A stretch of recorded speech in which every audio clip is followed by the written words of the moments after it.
Rekam jejak Anhal Mulia Perkasa, camat digerebek istri sah, pernah terseret kasus penganiayaan. Inilah rekam jejak Anhal Mulia Perkasa, AMP, camat digerebek istri sah. Sosoknya pernah terseret kasus penganiayaan. Kasus tersebut diduga terjadi pada 2005. Anhal Mulia Perkasa, atau yang akrab disapa, camat Padang Selatan, Sumatera Barat, digerebek oleh istri sahnya dan sejumlah warga saat tengah bersama seorang staf perempuan berinisial NG pada Sabtu, 26 April 2025. Penggerebekan terjadi di kediaman pribadi AMP yang berada di kawasan Tanjung Saba, Kecamatan Lubuk Begalung, Kota Padang. Keduanya diduga tengah menjalin hubungan gelap.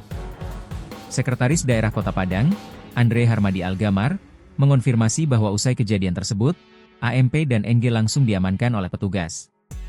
Diketahui pertama kali oleh istrinya. Setelah itu, keduanya, AMP dan NG, langsung dibawa ke markas Satpol PP untuk pemeriksaan, ujar Andre, Minggu, 27 April 2025, seperti dikutip dari tribunpadang.com. Andre menambahkan bahwa AMP dan NG telah menjalani pemeriksaan awal, dan keterangan keduanya sudah dicatat dalam berita acara pemeriksaan, BAP. Mereka sudah dilakukan BAP awal oleh Satpol PP karena ada indikasi mengganggu ketertiban umum, jelasnya.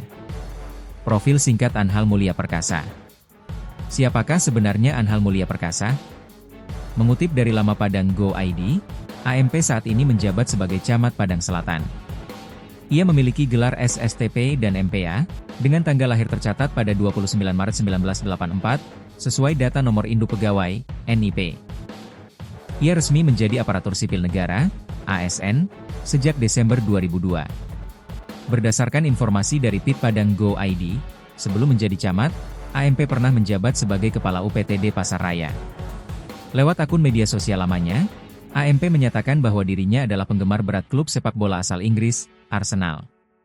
Ia juga mencantumkan riwayat pendidikannya sebagai alumnus STPDN, kini IPDN, dan Universitas Gadjah Mada, UGM.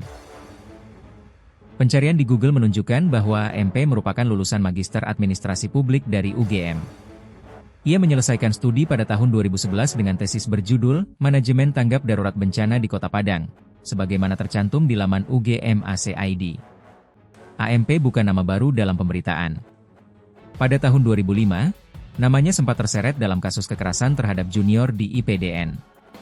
Dinonaktifkan dan akan diperiksa. Terkait kasus ini, Inspektur Kota Padang, Arifin, mengonfirmasi bahwa per Minggu, 27 April 2025, AMP dan NG telah dinonaktifkan dari jabatan mereka. Pemeriksaan lebih lanjut akan dilakukan oleh Inspektorat Kota Padang bersama Badan Kepegawaian dan Pengembangan Sumber Daya Manusia, BKPSDM, pada Senin, 28 April 2025. Terhitung mulai hari ini, Minggu, yang bersangkutan, AMP dan NG, kita nonaktifkan sementara, kata Arifin. Jika nanti terbukti melakukan pelanggaran etika atau perselingkuhan, keduanya bisa menghadapi sanksi tegas dari pemerintah kota.